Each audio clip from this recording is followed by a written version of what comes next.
to see consultants traveling. It's not a glamorous life, except for the company paid fancy snacks that you get to eat on the airport.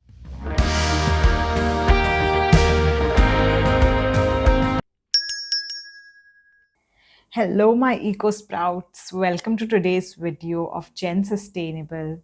And as you can see, today's video is a very chill video. I do not have my usual background, and I am not going to have a scripted video today where I have a lot of data, facts, and figure to throw out about ESG. I have with me my mug of coffee, and this space is decorated a bit. It's not like this every day, but it's specially done for adding some aesthetics to the video. And as you must have already seen from the title, today's video is a very super fun and very relevant topic for anyone who is trying to make a switch into ESG and sustainability as a career choice. We are going to have a roadmap for you for the first 3 years you work in ESG and sustainability. And I know now there could be lot of different roles in ESG and sustainability, ranging from a lot of things. And if you guys do not have an idea about what a career in ESG and sustainability looks like and what are the different options you have, so I've already made a video and you can check out on the link somewhere on the screen. And I have explained everything in detail, all the pros and cons of different industries in which you can work if you want to work in ESG and sustainability, ranging from consulting, NGO, internal industry roles, government sector, a lot of them. So you can check that video out. But in today's video, the focus will be majorly towards ESG consulting. And that is because I think consulting space is something which is very close to my heart. I have spent, out of the 5 years of work experience that I have, I've spent almost 3 to 3.5 years into consulting, and now I've moved into an internal industry role. So I think I have the maximum experience in consulting, and that's the best place I can guide you about. So yeah, so today's video will be the first 3 years in consulting when you're working.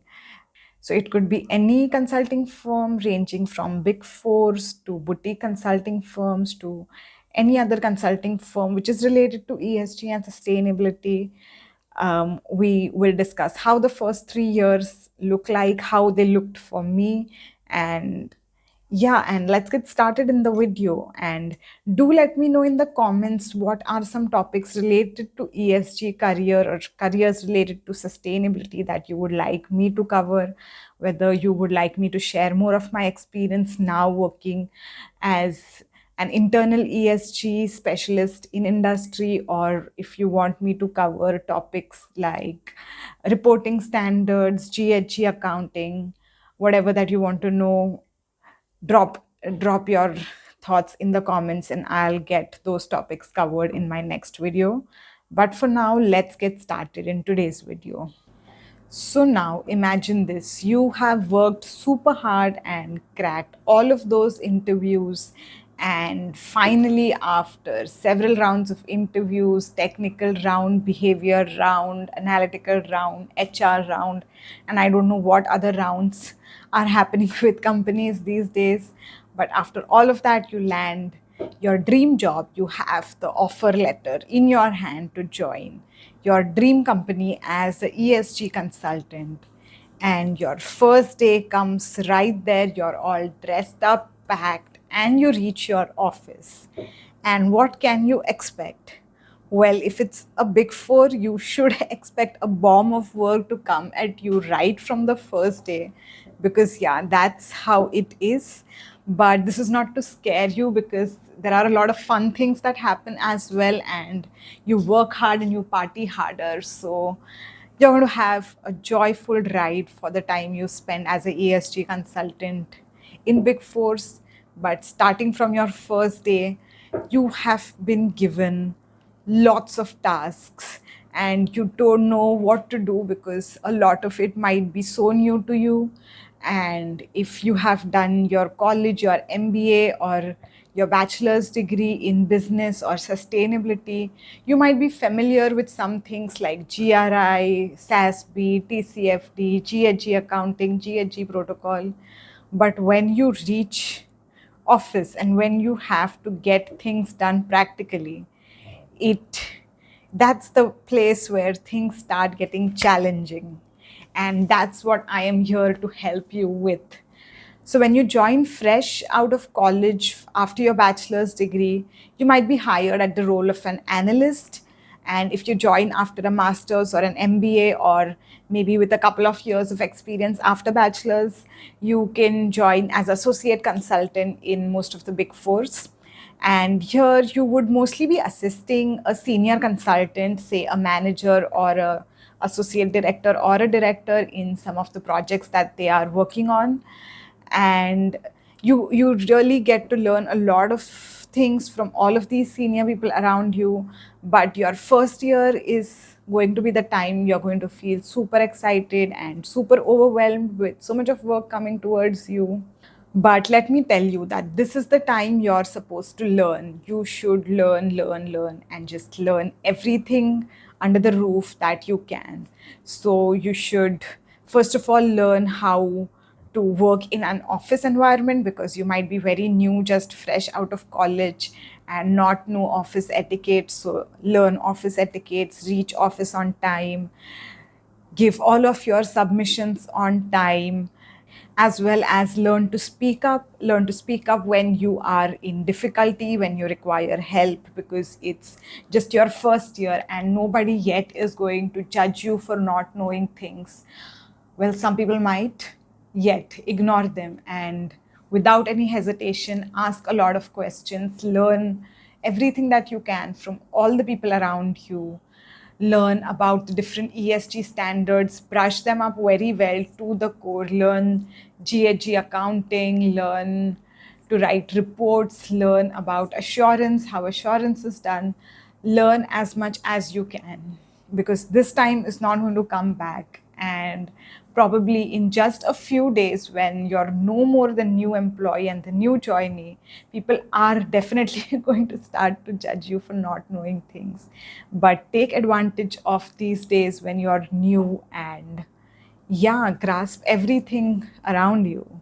Now, working as a ESG consultant, especially in the big fours, you might be working on projects such as ESG reporting or ESG assurance, making strategies for the clients, or making ESG processes for your clients. So, this can include something like developing policies related to ESG, sustainability, energy management, water management, waste management for the client company, or establishing data collection processes, developing SOPs for the client, or it can range to something like making ESG targets and ESG goals for the next 15 or 20 years for the client, and then having a roadmap to achieve these goals and targets, or writing their annual sustainability report, or writing their integrated annual report, which has a huge component of sustainability in it, as well as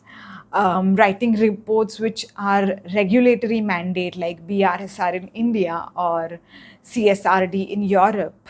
Or you might also end up working on assurance projects, like assuring the data which is reported in some of these reports. So these are broadly the type of projects you might be assigned if you are working as an ESG consultant. Apart from that, if you are working as an ESG consultant in the big fours and your clients are majorly government body companies, then apart from all of these projects, you might also work on aspects like developing sustainability or climate change related policies for the state government or the central government. Or you might actually start working on implementing sustainability measures in some of the cities, like Swachh Bharat or smart cities, or or urban development and urban renewable development in some of these cities. So this is majorly what you would start working on when you join as a ESG consultant. So whatever you're working on, make sure that you learn that particular task to the minutest bit that you can. So for example, if you are assigned on developing a sustainability report for a company based on GRI standards. So make sure that you understand all of the requirements of GRI from each of the indicators, what the indicator requires, what are you supposed to disclose, how are you supposed to gather the data to disclose the particular topic. Make sure that you learn every bit to the core, and you just become an expert of, say, GRI if you're working on that by the end of the first project that you're working on. And here I'm not even stating end of first year, because that's going to be like long time away. This is just like end of the 2 months when you finish writing the report based on GRI. You need to be an expert of GRI. You need to read through it thoroughly, start to end, and you must know everything that is stated in the standard that you're supposed to write in your report. Similarly, if you're allocated on an assurance project and you go with your manager to various sites, various locations of the company to assure their data, to see how the data is coming from. And probably during the first couple of visits, your manager or your senior, whoever is accompanying you, takes the lead and asks the client about the data backups and is doing the calculations to check the data. Make sure that you understand every bit of what they are doing, every bit of back-end data that comes for each of the indicator. Ask a lot of questions to your seniors and manager while you're on site to understand how the processes are done and how the calculations are done, what are the backup documents we need to check, and make sure you understand the entire process thoroughly. Apart from that, if you are involved in any client meetings now, it's very rare that in the first couple of months you would be able to contribute to anything in these meetings, because you might not be the decision making person and you might not even be in a power to comment on a lot of things. But make sure you take your notes thoroughly, you understand what is being discussed, what the client requires, and how, as a consultant, your seniors or your managers are negotiating on the requirements, and how everyone is aligning the timelines properly to get all of the work done in time. Because I think as consultants, time is the most important factor, and delivering your projects on time is the most important thing. So understand time management and understand how the timelines are prepared in the first place to give all the project delivery on time. And honestly, to give my experience in the first year, I used to feel too overwhelmed with the amount of work coming at me, and a lot of times I never understood the value of why I am doing a particular thing. If, say, I'm writing a sustainability report, why am I supposed to do peer analysis, and what's the use of knowing what peers are doing when I have to report on things that are related to the client I am working on? But eventually I realized that all of these tasks which you feel useless or overburdening in the beginning help you in some way or the other, because once you proceed from your first year of consulting to the second year, you are now expected to know much more than what your original work is or the tasks that you're assigned with. And that's how all of these ad hoc tasks, which once feel as a burden, come to your rescue, because now you have some additional knowledge with you to help you in difficult situations. So, as I said, in the first year, I was working on a company in the cement sector and I was writing their report, but at the same time, I was also doing a benchmarking, which I considered useless in the first year, of other companies in the cement sector. But let me tell you that that was exactly what helped me develop a knowledge base of what is happening in the cement sector in general. So, in the second year, while I was working on a client on a completely different sector, I could still give examples of how the cement sector is shaping its decarbonization journey and how this particular sector can also follow the same steps which are happening in a different sector. And that's how all of these ad hoc tasks come to your rescue. And apart from helping you in other ways, it also helps you because when your client asks you that why am I supposed to do this particular thing, you have the data handy with you, because yeah, you show that your competitor companies are doing these things, and so this will keep you like the industry leader or something like that if you do it as well. So yeah, none of the ad hoc tasks you are given ever go to waste, so make sure you do them with full heart. So now, while you're entering the second year of consulting, you are no more a newbie and you are expected to know a lot of things, and you're supposed to have like a lot of sector specific or industry specific data at the back of your hand.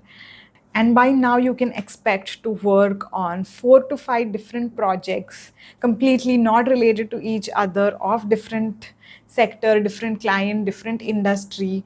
But yeah, you are expected to be there back to back in meetings of completely different assignments and projects, and to have all of the tasks ready with you and all of your submissions ready with you right on the time. And you have gradually shifted from like working on 2 to 3 projects at one time to suddenly having responsibility of 4 to 5 projects at the same time.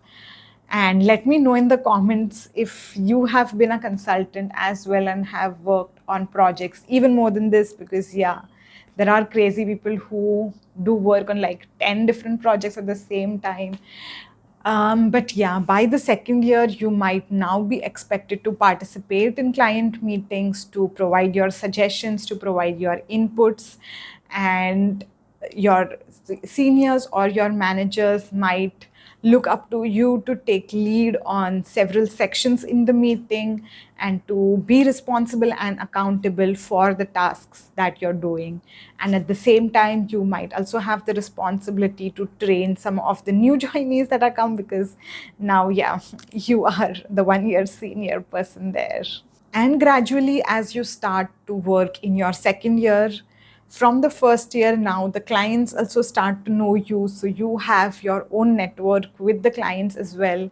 And as you have already worked with them in the previous year, and now it's the second time working with them, they start developing trust in you, and they trust your instinct, and all of the data and analysis that they require, they start relying on you. So make sure by now that all of the data that you provide is accurate. And suppose you have any report which is prepared by your juniors, your subordinates, and you're passing it to the client, now it becomes your responsibility to cross check that everything that is mentioned in the report, in the data, is correct and the right information is going to the client. There is no mismatch happening. And yeah, and also when you're working like on multiple clients at the same time, make sure that the deadlines of each of these clients are met, and then there is no data which is going to the wrong client, because yeah, such things do happen. Didn't happen with me, thank god, but such things do happen, so be careful. So, while in the first year you were still learning about the different frameworks and standards, by now you're expected to know all of these frameworks and standards very well. What the standards expect, what are you supposed to disclose on, what are you supposed to work on. And yet, the learning doesn't stop here. Now, if you know a particular framework very well, say for example, you know BRSR very well, you are now supposed to keep a track of all of the updates which are coming from SEBI for BRSR, and you're always supposed to be up to date with all of the recent developments and the current affairs happening with related to the particular framework. So similarly, if you're working on CSRD, you're supposed to know all of the updates which are coming up with the omnibus regulations, and how the CSRD or the CSDDD then gets aligned to the several different regulations present in different countries of Europe. How are they aligning? What are the updates in these for these regulations in the particular countries that are present in Europe or elsewhere in the world? You are supposed to now have a good track of all of the developments happening within the sustainability and the ESG domain. And by now, you can also start interlinking all of these current affairs with your projects. So, say, for example, India makes a target at a global level that it will achieve net zero by XYZ year. You are then supposed to inculcate the same for the clients that you're working on, that, yeah, India is targeting to be net zero by 2070. So this pressure is going to build up on companies as well in the coming few years. So how, as a company, you envision to transition yourself to sustainability or net zero emissions or water positivity? You're supposed to start interlinking all of these dots in your tasks and assignments, as now you are about to complete your second year in consulting and moving to the third year. So now, while you enter the third year of consulting, by now you are very well versed with all of the frameworks. You have started looking up to the recent updates or the current affairs related to ESG and sustainability, and you have started joining the dots in your project. It's now time to take your learning journey even ahead and get yourself certified. So, by now, you should know the focus area that you like to work on. So, say, for example, if you like working in sustainable finance, then you should look up to certification, something like the CFA ESG certification. If you think that climate change is your niche domain, then you should try and get certified for GARP SCR certification. Or if you say audit is your niche, then you should try getting ISO certifications or energy auditor certifications. So these are just examples and not an exhaustive list. So make sure you find by now your niche domain in which you would like to specialize, and then try to identify the certificates which are present for that particular niche and get yourself certified.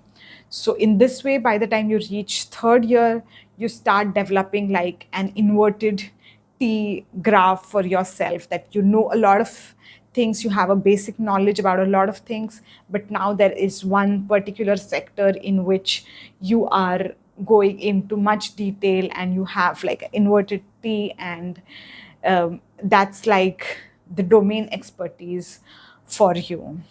So by now, apart from the client, your manager also starts trusting you, that you are the one who is the most capable person in the team, and you might be given the responsibility to independently handle some project. Like there would be a project manager, but then you are the person who are directly facing and interacting the client on a day-to-day basis, answering their queries, and as well as taking updates from your juniors or subordinates on how the project is, and giving it to your manager on a daily basis. And you could be like the project lead or project in charge for different projects by this year. So now your manager also has developed some kind of trust in you.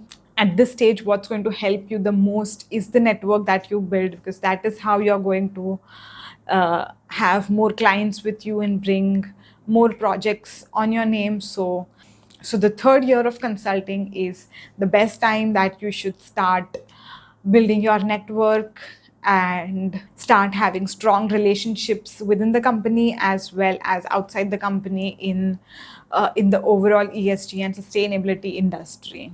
And by this year, now you're not just supposed to focus on the tasks that are directly assigned to you, like preparing a report, but you should also know how to do business development for the company, like how to bring on clients and to also identify the specific requirements of clients and then to pitch projects to them and get these projects for yourself. So the third year is when you actually start to develop your own brand within the company. And now, in general, while working in consulting, apart from this 3 year roadmap, make sure that you're developing data skills as well as IT skills on the side. So you know Excel very well, you should know PowerPoint very well. But then at the same time, now there are several AI tools coming up. There are tools like Power BI, which are taking up data analysis. So learn all of these tools very well as and when they start coming up, as and when all of these tools are updated. AI today is getting updated at a very rapid pace, and there is new development happening each day. So make sure that you are up to date with these data skills because they are going to be your best friend in any task, trust me. Then the next important skill is growing your confidence. So, as they say, fake it till you make it. That holds very, very true in consulting because you might not know a lot of things. You're just expected to know everything under the sun, but you might not know a lot of them. So, fake it till you make it. Apart from that, I cannot emphasize enough on the power of networking because your network is going to help you when you want to switch a job. It is going to help you if you want to start your own business. It's going to help you if you want to climb up the corporate ladder. In consulting, your network is your net worth, as they say. So focus on building your network and your brand within the company as well as outside the company. Then the next very important skill which is going to come handy to you working in consulting and especially in big 4 is your travel skill. Now, travel here is not going to be the fun and loving staycations and vacations, but they are going to be work and only work and no workation because you are going to work like crazy during your travel. But you can expect a day of travel something like waking up early in the morning at 3 a.m., rushing to the airport by 5 a.m. to catch like a 7 a.m. flight, landing to the client city at 9 a.m., reaching the client office by 10 or 10:30 a.m., getting the work done for the entire day till maybe 6 or 7 p.m., going back to your hotel and then getting rest of the work done till midnight or early morning, and then rush back to the client site and get more work done. And when it's the last day at the client site, after 3 or 4 days of sleepless night, leave the client office at 6 p.m. in the evening and reach the airport by 8 p.m. to catch a 10 p.m. flight and reach your city by 12 p.m. to reach home by 1 or 2 p.m. and then again show up in office next day at 9 a.m. So yeah, when you see consultants traveling, it's not a glamorous life. Except for the company paid fancy snacks that you get to eat on the airport, trust me, you're going to have no time to explore a new city and live the life of your dreams. But you are going to master the art of getting a 2 hour sleep in your flight and then being fresh for the entire day to work and to have a sleepless next night. Now, let's talk about some mistakes that I made in my initial years of consulting, which I think you can learn from me and avoid. So, the first mistake I would say is not speaking up enough.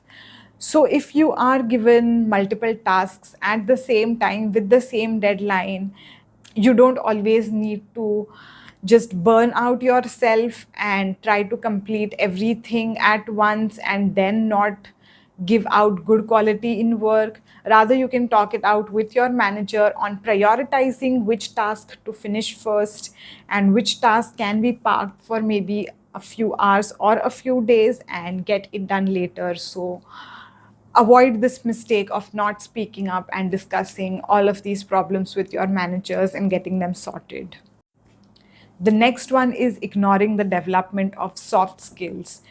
So soft skills like talking to people on the client side to get your data verified comes handy a long way. So let me give you an example. Suppose you're working on an assurance project and you end up to a client site on a workshop in a remote area to gather data.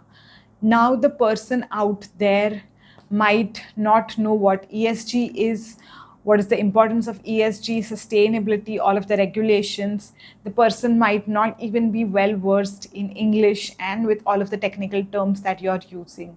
So, your soft skills like explaining them the requirement and why you're doing all of this in the local language and explaining them the importance of the task and the importance of having accurate data helps a lot. And if you develop these soft skills, if you learn the basic technical words related to ESG and sustainability in the local languages that you would be in the areas you would be working in, these skills come handy a long way. The next mistake you should avoid is trying to learn everything at once and messing up with everything.